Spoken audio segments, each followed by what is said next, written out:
তোরা আর কষ্ট কি বুঝবি?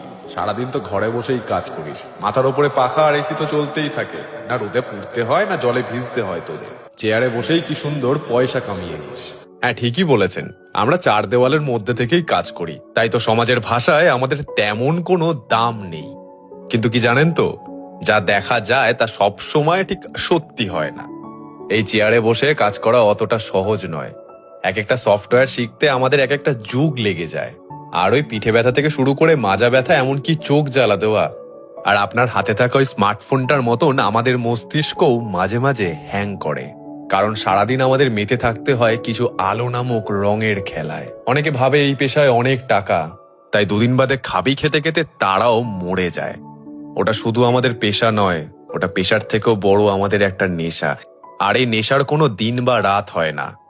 আর এই নেশা আক্রান্ত হতে গেলে আমাদেরকে অনেক কিছু, না থাক, আপনার আবার গল্প মনে হবে।